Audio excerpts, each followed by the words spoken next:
सम्माननीय सभामुख महोदय, हिउँदका कठ्याङ्ग्रिँदा छोटा दिनहरू बिस्तारै न्यानो घाम लाग्ने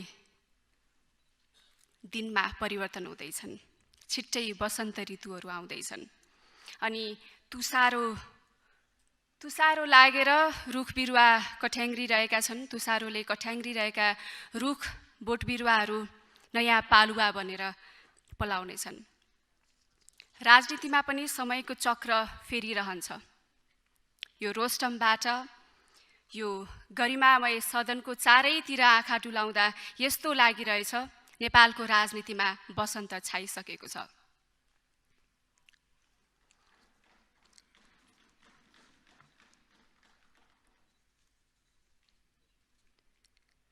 नयाँ सपना लिएर, नयाँ आशा लिएर नयाँ माननीय सांसदहरू आइसक्नु भएको छ। सँगै लामो राजनीतिक यात्रा गरेर देशका सुख दुःखहरूसँग सँगसँगै र देशका विभिन्न कथा व्यथाहरूसँगबाट जुझ्दै सङ्घर्ष गरेर नेपालको राजनीतिक इतिहासमा एउटा नाम स्थापित गर्दै आफैमा सिङ्गो संस्थाको परिचय दिँदै पुरानो अनुभवी सांसदहरू पनि यहाँ हुनुहुन्छ। परिवर्तनशील समयको काँचुली फेर्दै गरेको नेपाली समाज र राजनीतिको प्रतिबिम्ब आजको यस सदनमा देखिरहेको छु। सभामुख महोदय, नेपालको नागरिकको सर्वोच्चता र स्वतन्त्रताको पैरवी गरिने यस गरिमामय संसदमा आफ्नो पहिलो मन्तव्य राख्दै गर्दा म सर्वप्रथम त नेपाली स्वतन्त्रता र स्वाधीनताका लागि सङ्घर्ष गर्ने सम्पूर्ण शहीद र योद्धाहरूप्रति आफ्नो सम्मान व्यक्त गर्न चाहन्छु। सामाजिक न्यायका लागि देशभर उठेका आन्दोलनहरूप्रति मेरो उच्च सम्मान छ। यति बेला म मेरा काठमाडौँ क्षेत्र नम्बर 2 का मतदाताहरूलाई पनि सम्झिन चाहन्छु। नाङ्लेभारे, पटाप, छाप भन्ज्याङ, पालुबारी जस्ता गाउँहरूबाट मतदान गर्नुहुने मेरा मतदाता र रातोपुल, कोटेश्वर, जडीबुटी, पेप्सीकोला, काँडाघारी जस्ता सहरमा बसेर मलाई मतदान गर्नुहुने मेरा मतदाताहरूको आशा र भरोसालाई हृदयमा साँचेर आज म मेरा विचारहरू व्यक्त गरिरहेको छु।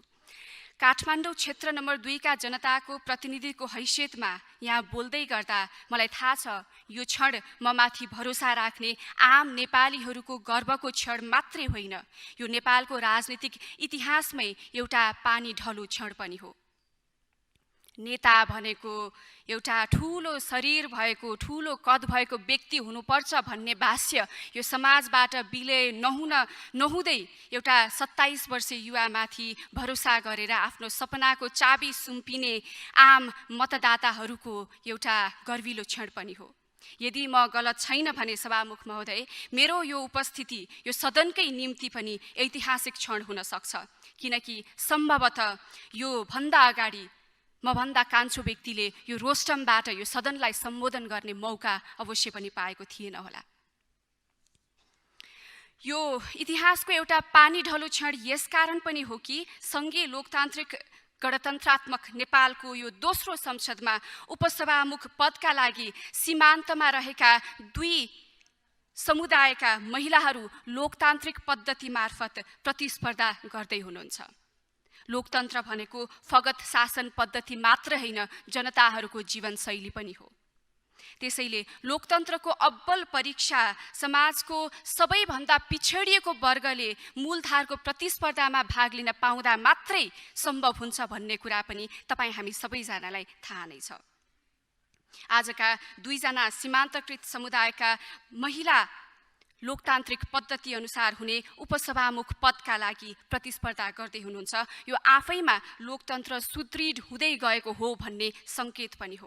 उहाँहरूको प्रतिस्पर्धा एक सुखद संयोग मात्र नबनोस्, बरु यस्ता प्रतिस्पर्धाहरू हाम्रो लोकतान्त्रिक अभ्यासको सामान्य प्रक्रिया बन्दै जाओस्, ताकि सीमान्तमा रहेका आम मानिसहरूले मूलधारको राजनीतिमा, मूलधारको प्रतिस्पर्धाहरूमा आफूलाई सहभागी गराउन सकुन्, अनि मात्र हामीले हाम्रो लोकतन्त्र उन्नत भएको महसुस गर्न सक्छौँ। सभामुख महोदय, लोकतन्त्र संस्थाहरूको पनि संस्था हो। संसद जनताहरूको भावनाको प्रतिनिधित्व हुने साझा थलो हो। 275 जनाको प्रतिनिधित्व हुने यस सदनमा यति बेला देशभरि रहेका सम्पूर्ण मतदाता, देशभरि रहेका सम्पूर्ण नागरिकहरूको प्रतिनिधित्व भइरहेको छ तपाईँ हामी मार्फत। यो आशालाई वास्तविकतामा बदल्न, विकसित र विकासशील समाजलाई मध्यनजर गर्दै हामीले समय सापेक्ष ऐन, नियम, कानुनहरू बनाउनु छ। आम नेपालीको त्याग र बलिदानबाट हामीले सबैभन्दा उच्चतम राजनैतिक व्यवस्थाको रूपमा लोकतान्त्रिक व्यवस्था हासिल गरिसकेका छौँ। तर यो बामे सर्दै गरेको लोकतन्त्रलाई स्थापित गर्नुपर्ने जिम्मेवारी पनि तपाईँ हाम्रो काँधमा छ। हामी सबैलाई थाहा छ, देश अहिले गम्भीर आर्थिक सङ्कटमा छ। लगभग 42% हिस्सा ओगट्ने युवा पुस्ताबाट लिन सकिने यथेष्ट जनसाङ्ख्यिक लाभको बावजुद पनि देश अहिले गम्भीर आर्थिक सङ्कटमा परेको छ। जता हेऱ्यो भ्रष्टाचारका कुराहरू मात्रै सुन्छौँ र देख्छौँ। भ्रष्टाचार, पैसाको भ्रष्टाचार, पदको भ्रष्टाचार। सभामुख महोदय, भ्रष्टाचार भनेको पद र पैसाको मात्रै हुँदैन। देशभित्र भएका अनगिन्ती सम्भावनाहरूको खोजी नगरिनु पनि भ्रष्टाचार हो। त्यसैले हामीले सम्भावनाहरूको यथेष्ट खोजी गर्नुपर्नेछ। यही सम्भावनाहरूको यथेष्ट खोजी नभएको कारण मासिक 20,000 रुपैयाँ कमाउन पनि आज युवाहरू विदेश पलायन भएका छन्। सग्लो शरीर लिएर गएका हाम्रा सक्षम युवाहरू कति बाकसमा फर्किएका छन्, कति बन्धक बनिएका छन्, कति पिटिएका छन्, कति लुटिएका छन्। यो समग्र देशप्रतिको अन्याय हो। वार्षिक करिब 5 खर्बको रेमिटान्स भित्र्याउँदा समेत आम नेपालीको जीवनमा केही मात्रामा भौतिक सुखशैल बाहेक तात्विक परिवर्तन भएको तपाईँ हामीले खासै देख्न सकिरहेका छैनौँ। राजनीतिक हिसाबले लोकतन्त्र हासिल गरे पनि हामीले नेपाली समाजमा न्याय, स्वतन्त्रता र समानता स्थापित गर्न सकिरहेका छैनौँ। यति भनिरहँदा यो पनि देशमा केही पनि हुन सक्दैन भनेर निराश भएका युवाहरू आज देशमा सम्भावनाहरू देखेर, थोरै भए पनि परिवर्तनहरू देखेर आशा राखेर अब देश फर्किने योजनाहरू पनि बनाइरहेका छन्। ती तमाम विदेशी बाध्य भएका नेपालीहरूका सपनाहरूलाई अटाउन सक्ने नेपाल बनाउनु पर्नेछ। अब सम्भावनाहरूको अविलम्ब खोजी गरिनुपर्छ, तर फुटेर होइन, जुटेर गर्नुपर्छ। एक आपसमा मुद्दा मामिलाका बारेमा अड्काउने सड्काउने होइन, मिलेर गर्नुपर्ने आवश्यकता पनि छ। हामी जुटेर अगाडि बढ्नुपर्ने आवश्यकता पनि छ। विकासका कामहरू अब कसरी चुस्त र दुरुस्त बनाउने भन्नेतर्फ अब हाम्रो बहस सोझिन आवश्यकता छ। प्रशासनलाई कसरी चुस्त र दुरुस्त बनाउने, प्रभावकारी बनाउने भन्ने विषयतर्फ हाम्रा बहसहरू सोझिन आवश्यक छ। यो बदलिदो समयमा बदलिदो शैली अपनाउन सकेनौँ भनेदेखि नयाँ विकास गर्न सक्दैनौँ। पुरानै चिन्तनबाट त नयाँ विकास कसरी सम्भव होला र खै। त्यसैले हामीले नयाँ चिन्तन गर्न आवश्यकता छ। लोकतन्त्रको प्रवर्तन गर्दै संसदीय परम्पराको मर्यादाभित्र रहेर हामीले मिलेर काम गर्नु छ। प्रविधि मात्रै होइन, अब प्रवृत्ति पनि बदल्नुपर्छ। सधैँ इतिहासमा मात्रै हामीले गर्व गरिरह्यौँ। इतिहास भनेको गर्व गर्ने चिज, पढ्ने चिज मात्रै होइन महोदय। हामीले इतिहास भनेको लेख्ने पनि चिज हो र अब यो इतिहास लेख्नुपर्ने समयमा हामी आइसकेका छौँ। यो इतिहास लेख्ने अवसर जो कोहीलाई प्राप्त हुँदैन, तर आज हामीलाई प्राप्त हुँदै गर्दा इतिहास लेख्न सकेनौँ भनेदेखि इतिहासमा हामीलाई धिक्कार्नेछन् हाम्रा भावी पुस्ताहरूले। त्यसैले यो प्राप्त भएको अवसरलाई तपाईँ हामीले अवसरको रूपमा लिएर अगाडि बढाउनु पर्नेछ। सभामुख महोदय, सङ्घीय लोकतान्त्रिक गणतन्त्र नेपालको अर्थ राजनीति विकास, सामाजिक सांस्कृतिक रूपान्तरण र विश्व सम्बन्धको नयाँ आधारशिला खडा गर्न नवीन सोच, परिष्कृत विश्वदृष्टि र उच्च नैतिक बलसहितको नयाँ नेतृत्व लिएर राष्ट्रिय स्वतन्त्र पार्टी अगाडि बढेको छ। यो सदनलाई पक्ष र प्रतिपक्षको चिन्तनमुखी थलो बनाउनु पर्ने कुरामा हाम्रो जोड रहेको छ। भर्खरै बामे सर्दै गरेको लोकतन्त्रलाई बलियो बनाउनको लागि पक्ष र प्रतिपक्षमा छलफल गर्नै पर्ने हुन्छ। त्यो हामी कसैलाई नहोच्याइकन र नरिझ्याइकन गर्नुपर्छ, त्यो हामी गर्न सक्छौँ। शक्ति सङ्घर्षको भुलभुलैया र लोक रिझ्याइबाट अलिकति माथि उठेर संविधानवादको भावनालाई आत्मसात गर्दै साँचो अर्थमा सामाजिक न्यायका लागि आवाज उठाउने हो कि त्यही लोक रिझ्याइ र शक्ति सङ्घर्षको भुलभुलैयामा रमाउने हो, त्यो तपाईँ हाम्रो हातमा छ। यो गरिमामय सदन न्याय, समानता र स्वतन्त्रताको पक्षमा वकालत गर्ने थलो हो। हाम्रो सभ्य र समुन्नत छलफलले लोकतन्त्र बलियो हुन्छ, नागरिक बलियो हुन्छ। यहाँको छलफलले हामीमाथि विश्वास गर्ने जनताहरूलाई विश्वास दिलाउनु छ कि जनताहरू मतदाता मात्रै हैनन्, जनताहरू केवल एक भोट मात्रै हैनन्, बरु नागरिक हुन्। उहाँहरूको नागरिक हुनुको परिचय तब मात्र हामी दिन सक्छौँ जब हामीले उहाँहरूको आफ्नो अमूल्य मत मार्फत निर्वाचित गरेर पठाउनु भएका हामीहरू उहाँहरूका समस्या र सपनाका बारेमा घनीभूत छलफल गर्छौँ र सकारात्मक परिवर्तनका लागि तम तयार भएर कदमहरू अगाडि बढाउँछौँ। सभामुख महोदय, हामीले शासकीय स्वरूपमा लोकतन्त्र त स्थापित गर्यौँ, तर लोकतान्त्रिक संस्थाहरूलाई सुधार किन हो गर्न सकिरहेका छैनौँ। राज्यका हरेक महत्त्वपूर्ण लोकतान्त्रिक संस्थाहरू अहिले धाराशाही अवस्थामा छन्। संविधान लेखिँदैमा न्याय, समता र स्वतन्त्रता प्राप्त हुँदैनन्, पुरा हुँदैनन्। तिनको त निरन्तर पैरवी गरिरहनुपर्छ। पक्कै पनि तपाईँ हाम्रो दायित्व लोकतन्त्रको पैरवी गर्ने र बडो मुस्किलले बनाइएको संविधानको रक्षा गर्ने हुनुपर्छ। संविधानको भावनालाई आत्मसात गर्न सकियो भने मात्रै सही अर्थमा हामीले हाम्रो शिशु लोकतन्त्रलाई अगाडि बढाउन सक्छौँ। संविधानप्रति कतिपय समूहका विमतिहरू पनि छन्, जसलाई यही सदनमा व्यापक छलफल गरी टुङ्ग्याउनुपर्छ, किनकि राजनीति र लोकतन्त्र भनेको सहमति मात्रै होइन, विमति पनि हो।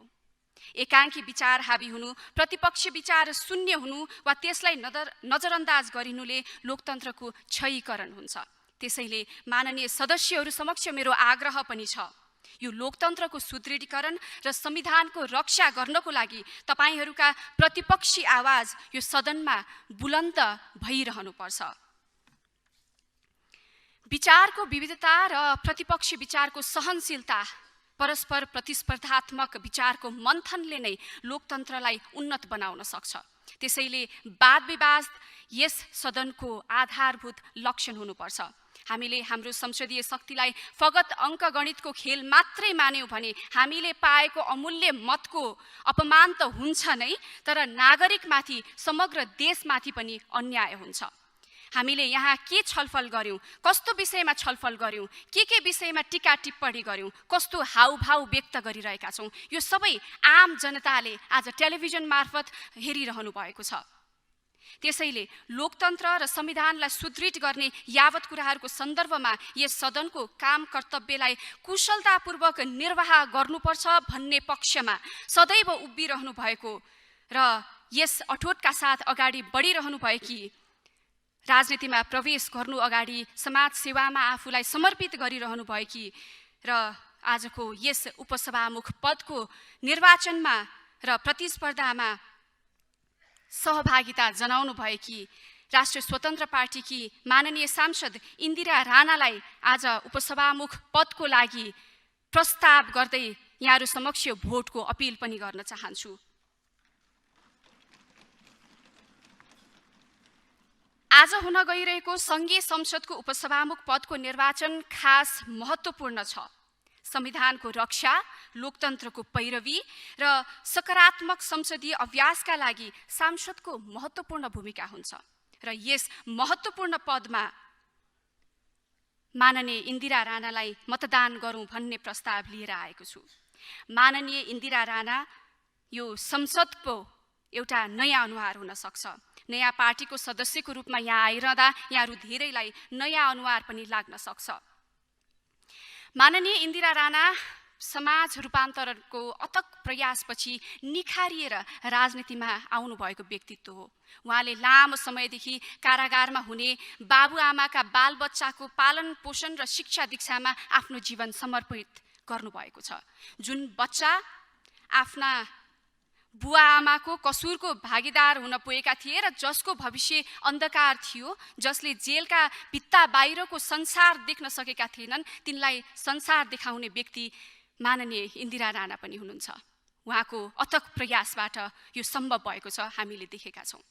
तपाईँ हामी मध्ये धेरैजना समस्या मात्रै औँल्याएर बस्छौँ, यो भएन त्यो भएन, यहाँ समस्या छ त्यहाँ समस्या छ। तर माननीय इन्दिरा राणा यस्तो व्यक्ति हुनुहुन्छ जसले समस्या औँल्याएर मात्रै बस्नु भएन, बरु समाधान पनि खोज्नको निम्ति प्रयास गर्नको निम्ति उहाँ सडकमा आउनुभयो र सडकबाट आफ्ना आवाजहरू सदैव बुलन्द पारिरहनु भयो। अन्धकारमा जीवन बिताइरहेका कैयौँ नेपाली बालबच्चालाई नयाँ जीवन र नयाँ भविष्य दिएर नेपालको भविष्य नै उज्जवल बनाउनु हुने माननीय इन्दिरा राणा यस गरिमामय सदनको उपसभामुखको कुर्सीमा बस्नु भनेको उहाँको योग्यताको मात्रै कदर भएको होइन, बरु सम्मानित उपसभामुख पद पनि शोभामान हुनु हो।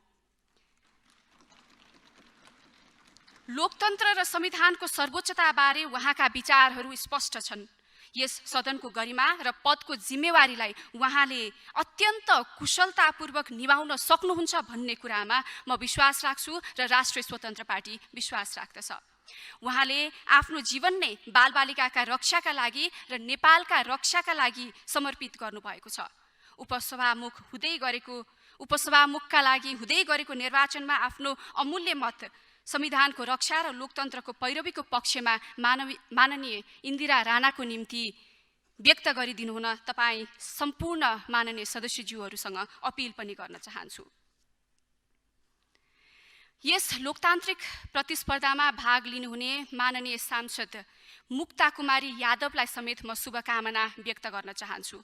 संसदमा प्रतिपक्षको प्रतिस्पर्धाको भावनालाई बरकरार राख्दै सीमान्तकृत महिलाको प्रतिनिधित्व गर्ने माननीय सांसद मुक्ता कुमारी यादवलाई उपसभामुखको उम्मेदवार बनाएकोमा म नेपाली काङ्ग्रेस पार्टीलाई धन्यवाद र बधाई पनि दिन चाहन्छु। महात्मा गान्धीले भन्नुभएको छ, तपाईले विनम्र तरिकाले नै संसार हल्लाउन सक्नुहुन्छ। अपार सैन्य शक्तिका बावजुद ब्रिटिस साम्राज्यले गान्धीको सत्याग्रहसँग झुक्नु परेको थियो।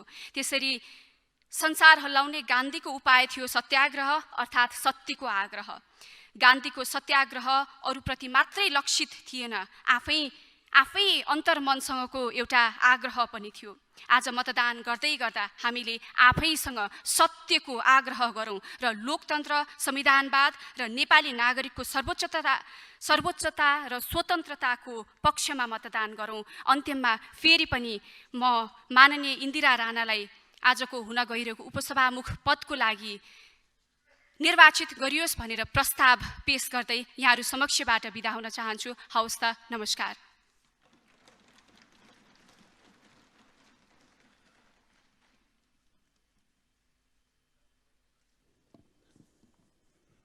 मान्य सदस्यहरू, अब उक्त प्रस्तावका समर्थक माननीय श्री कृष्ण गोपाल श्रेष्ठलाई प्रस्तावको समर्थन गर्न अनुमति दिन्छु। समय 7 मिनेट।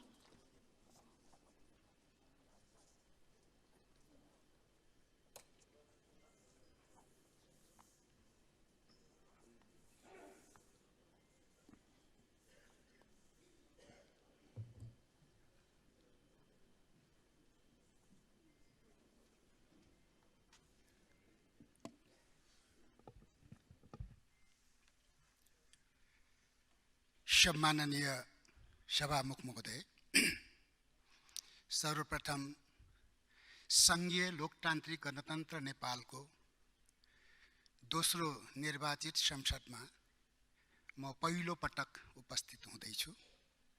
त्यसैले सर्वप्रथम सम्पूर्ण ज्ञात अज्ञात शहीदहरू र विभिन्न घटना, प्रतिघटना र दुर्घटनामा आफ्नो ज्यान गुमाएका ती सम्पूर्ण नेपाली परिवारजनहरूप्रति म मेरो गौरवशाली पार्टी नेपाल कम्युनिस्ट पार्टी एमालेको तर्फबाट र मेरो व्यक्तिगत तर्फबाट सर्वप्रथम म भावपूर्ण श्रद्धाञ्जली व्यक्त गर्न चाहन्छु। सभामुख महोदय, आज नेपाली जनताले चाहेको, संसदले खोजेको 9औं सभामुखको रूपमा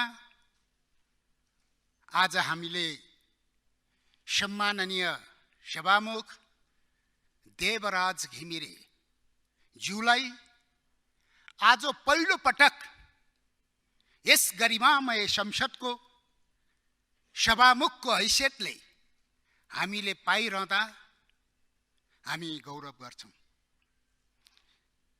सर्वप्रथम हाम्रो गौरवशाली पार्टी नेकपा एमालेको तर्फबाट र मेरो व्यक्तिगत तर्फबाट पनि सम्माननीय नवनिर्वाचित सभामुखज्यूलाई हार्दिक बधाई एवं कार्यकाल सफलताको शुभकामना व्यक्त गर्न चाहन्छु। मर्निङ सोज द डे, बिहानीले सिङ्गो दिनको मौसमको संकेत गर्छ। आज सभामुख, सम्माननीय सभामुख देवराज घिमिरेज्यूद्वारा संसदको प्रारम्भमा नै आफ्नो रचनात्मक उपस्थिति देखाउनु भएको छ। हामीले यसलाई गौरवका साथ यसलाई सम्मान व्यक्त गर्न चाहन्छु। स्वाभाविकै रूपमा 2047-48 सालदेखि सम्माननीय सभामुख महोदय, मान्य सदस्यहरू, म यो सदनमा तत्कालीन सभामुख दमन्ना ढुङ्गाना, उपसभामुख माननीय महन्त ठाकुर, आज तत्कालीन उपसभामुख महन्त ठाकुरजीलाई हामीले यही संसदमा पाइरहेका छौं।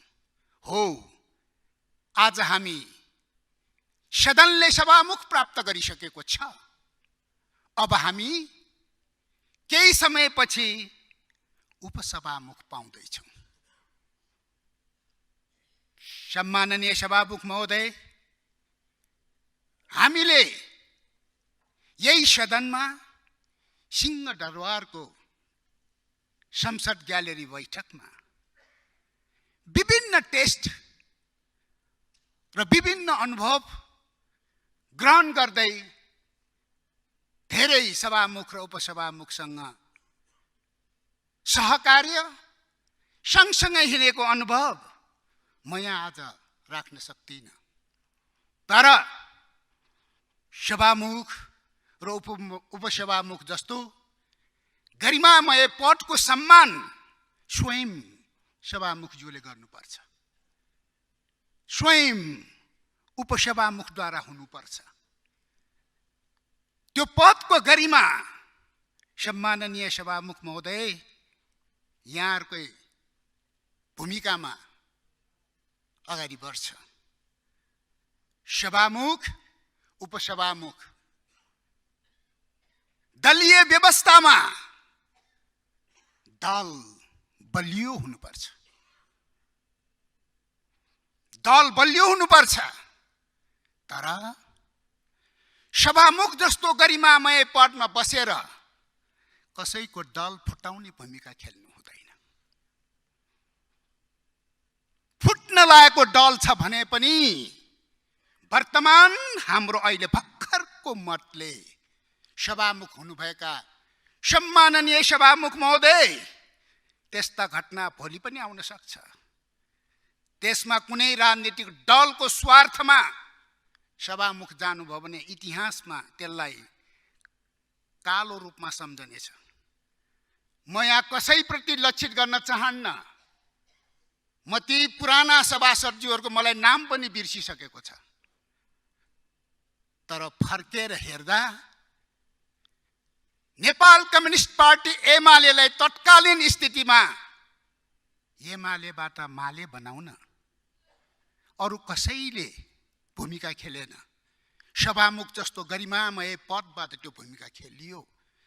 दुःखका साथ आज यो संसदमा सभामुख महोदय मार्फत मैले यहाँ राख्नुपर्छ। म वर्तमान सभामुख महोदयबाट यो चाहन्न। यति मात्रै भन्दा पुग्छ होला। त्यस्तै त्यो गरिमामय पदबाट कसैको पार्टी फुटाउने भूमिका र कसैको पार्टीलाई कमजोर बनाउने खालको भूमिका हिजोको दिनमा हेर्दा हेर्दै अध्यादेशलाई पर्खेर कति संख्या भयो भने पार्टी प्रतिशत हुन्छ र पार्टी फुटाउन सजिलो हुन्छ भनेर त्यो गरिमामय पदको अपमान, त्यो गरिमामय पदको उपेक्षा, जनभावना विपरीत घटनाहरू घटे। सभामुख महोदय, अलिकति समय विषय नै यस्तो छ आज। त्यसैले गर्दाखेरि सभामुख र उपसभामुख हामी सबै सिङ्गो हलको रेफ्री हो। सिङ्गो हलको दायाँ बायाँ पक्ष विपक्षको बीचको आसनको हो। त्यो आसन दायाँतिर हेरेर बडी ल्याङ्ग्वेज पनि नदिनुस्, बायाँतिर हेरेर बडी ल्याङ्ग्वेज पनि नदिनुस्। सिधा नजर लगाउनुहोस्, दुईटा आँखा दुईतिर पार्नुहोस्, एकतिर नपार्नुहोस्। त्यसैमा गरिमा र गौरव हुन्छ। त्यसैले अब सभामुख त पाइसक्यौँ, केही समयपछि उपसभामुख जो पाउँदैछौँ। माननीय शोभिता गौतमद्वारा प्रस्ताव गरिएको माननीय इन्दिरा राणा मगर उपसभामुखको लागि त्यसको मैले र मेरो दल, म आबद्ध दल नेकपा एमालेको तर्फबाट त्यो प्रस्तावलाई समर्थन गरेका छौँ। सभामुख महोदय, त्यसै समर्थन गरेको होइन। शोभिता गौतम सामान्य नाम होइन। यो सम्मानित संसदमा मैले भन्नुपर्छ।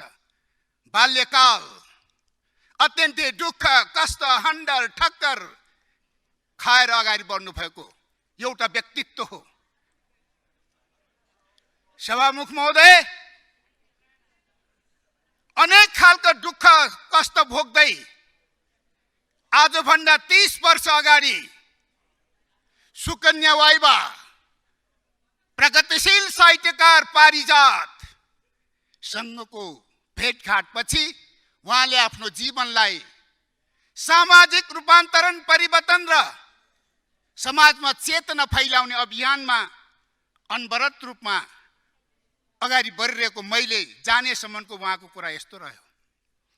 यही दौरानमा सभामुख महोदय, बीबीसीको चाहिँ नि विशिष्ट संसारका महिलाहरू मध्ये नेपालले गौरव गर्नुपर्छ। इन्दिरा राणा मगर बीबीसीको चाहिँ नि वर्ल्ड टप 100 लिडर्स 100 मध्ये एउटा महिला चेली इन्दिरा राणा मगर हामीले पाएका छौँ। मान्य सदस्यज्यू सक्यो सभामुख महोदय, 1 मिनट।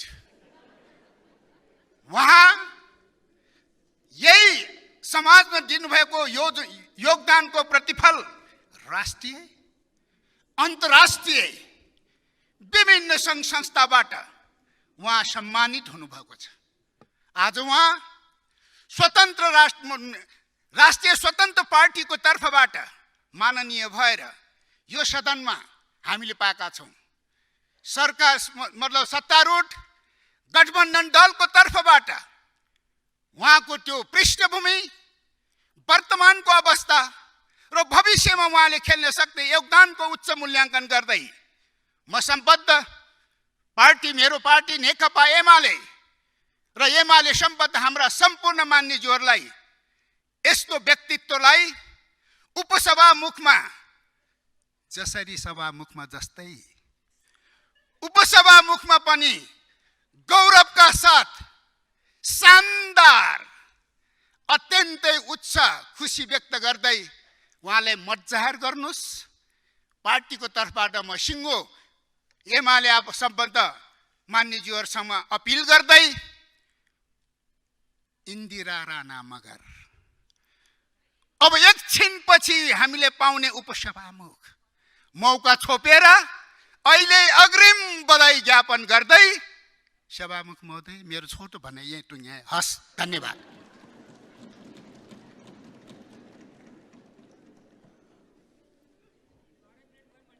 मान्य सदस्यहरू, अब उक्त प्रस्तावका अर्का समर्थक माननीय श्री नारायणी शर्मालाई प्रस्तावको समर्थन गर्न अनुमति दिन्छु। समय 7 मिनट।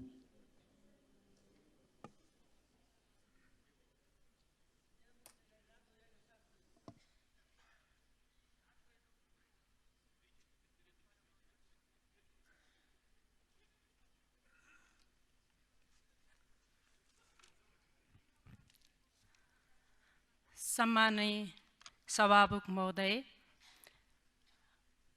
आजको उपसभामुखको चुनाव हुन गइराखेको यस अवसरमा सर्वप्रथम पहिलोचोटि यो गरिमामय सदनबाट चुनेर आउनुभएका सम्माननीय सभामुखलाई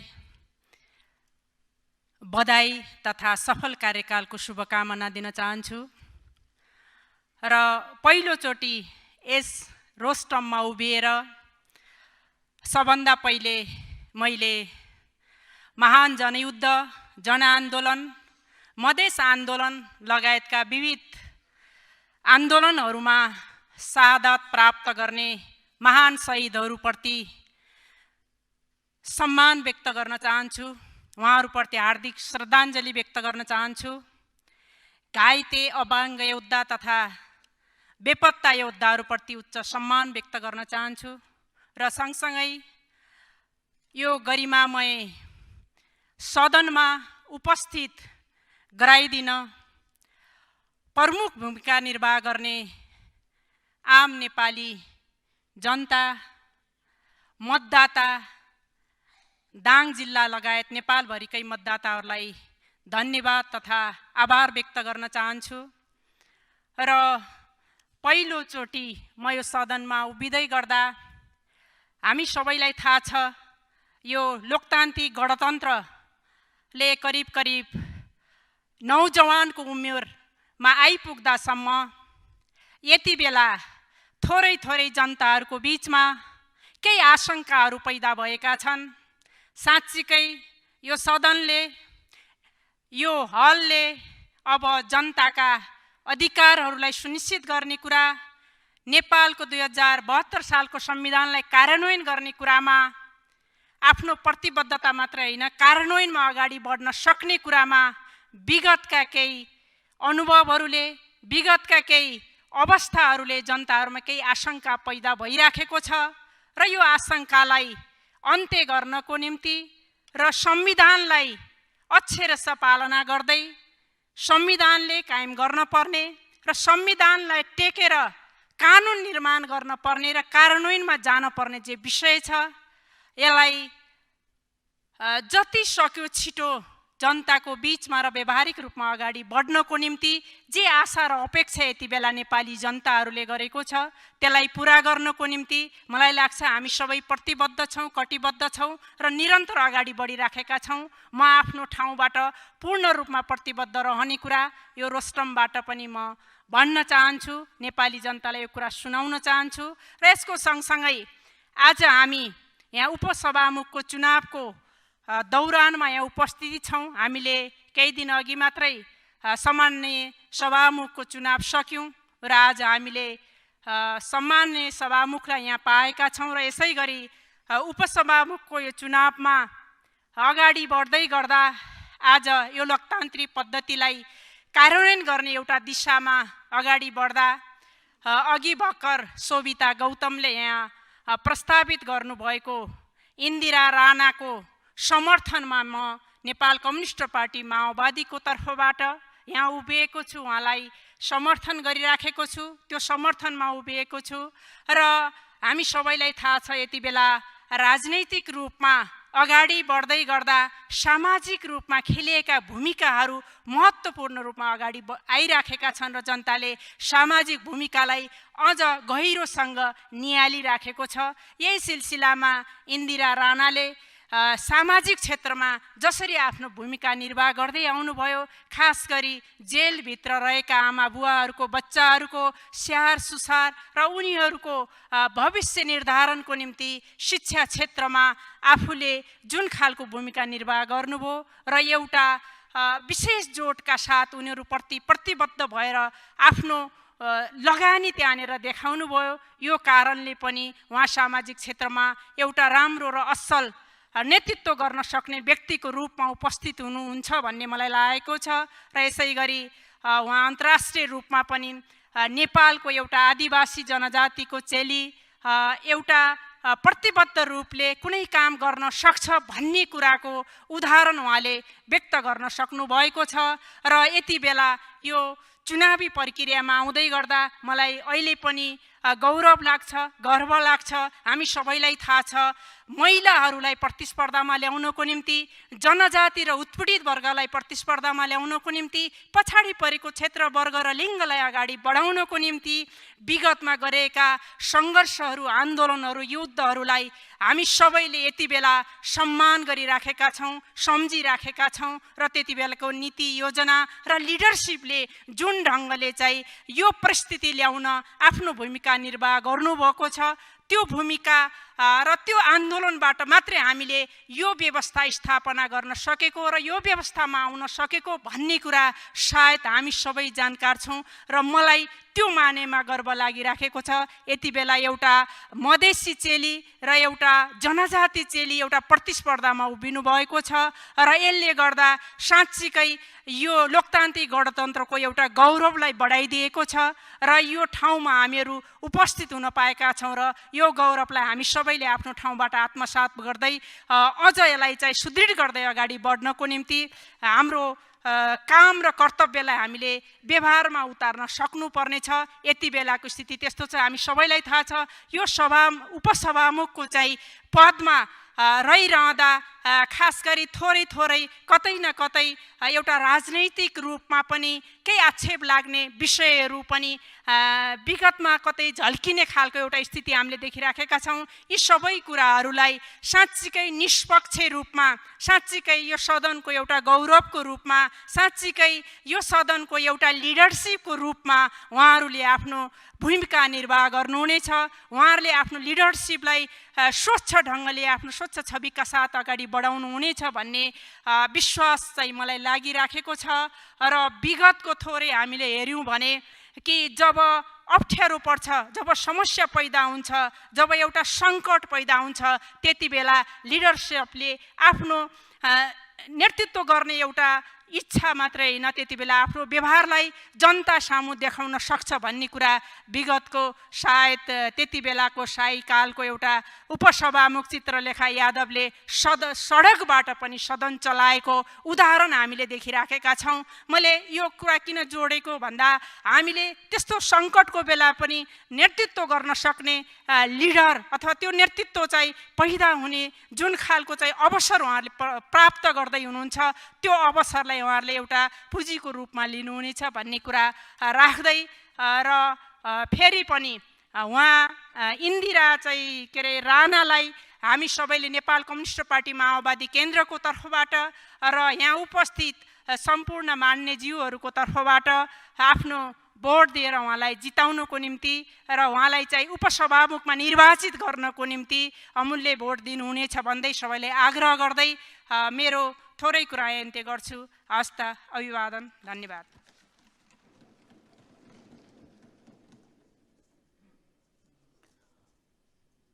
माननीय सदस्यहरू, अब उक्त प्रस्तावका अर्का समर्थक माननीय उपप्रधानमन्त्री एवं ऊर्जा, जलस्रोत तथा सिँचाइ मन्त्री श्री राजेन्द्र प्रसाद लिङ्गदेनज्यूलाई प्रस्तावको समर्थन गर्न अनुमति दिन्छु।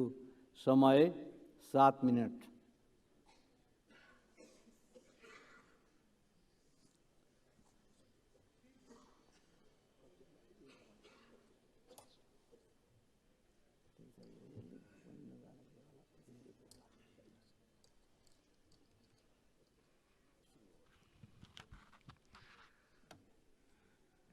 सभामुख महोदय, सबैभन्दा पहिले नवनिर्वाचित सभामुख महोदयलाई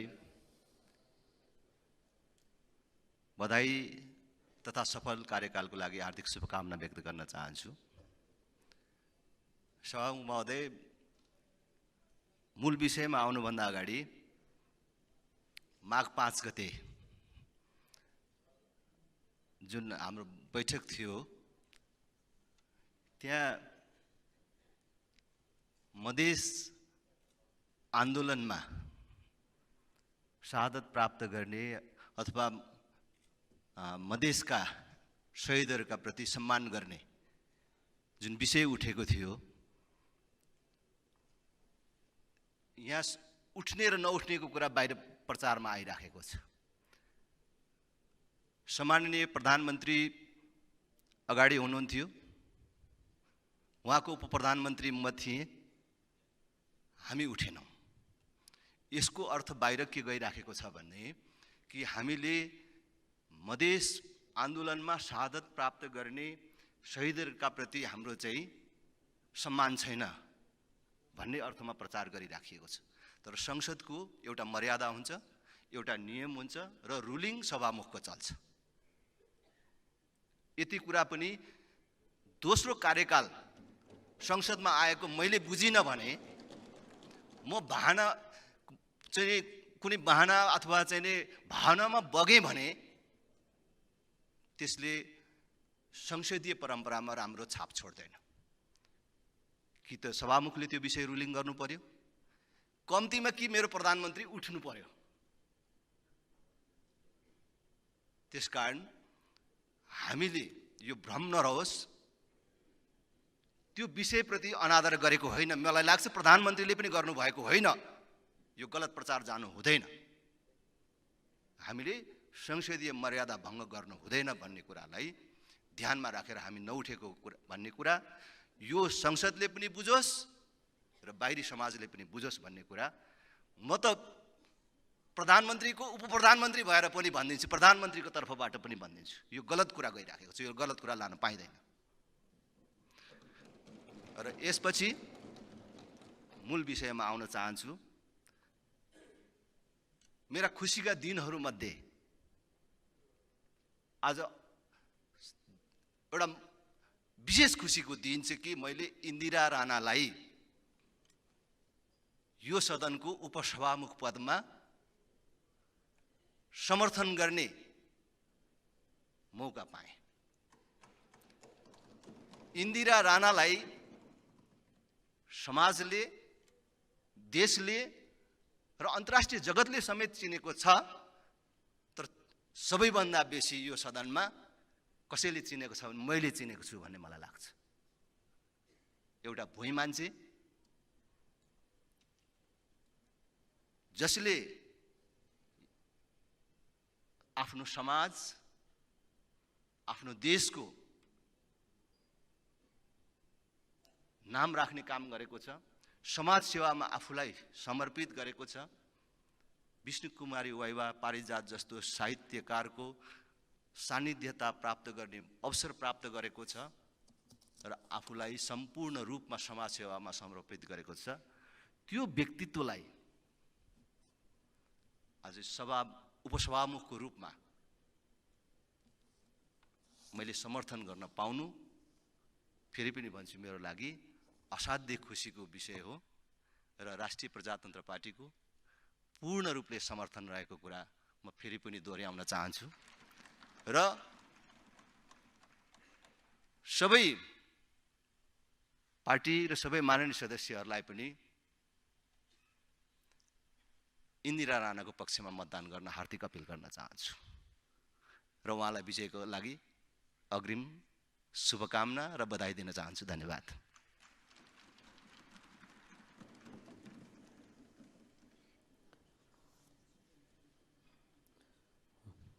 माननीय सदस्यहरू, अब दोस्रो प्रस्तावका प्रस्तावक माननीय श्री बद्री प्रसाद पाण्डेलाई यस सभाका माननीय सदस्य श्री मुक्ता कुमारी यादवलाई प्रतिनिधि सभाको उपसभामुख पदमा निर्वाचित गरियोस् भन्ने प्रस्ताव प्रस्तुत गर्न अनुमति दिन्छु।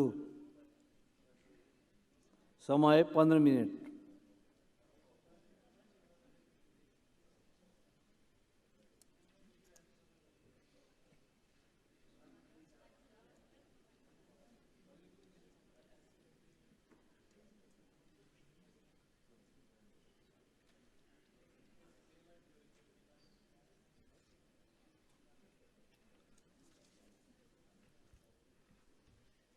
सम्माननीय सभामुखज्यू, सबैभन्दा पहिले सम्माननीय सभामुखज्यूको पहिलो बैठक र मैले पनि यहाँ उपस्थित भएर महत्त्वपूर्ण प्रस्ताव राख्ने अवसर प्राप्त गरेँ। म यसलाई सुखद संयोग ठान्छु र यहाँलाई म हार्दिक बधाई दिन चाहन्छु। हाम्रो संसदीय अभ्यासका अनगिन्ती अनुभवहरू छन्। केही तीता अनुभवहरू छन्, केही मिठा अनुभवहरू छन्, केही सकारात्मक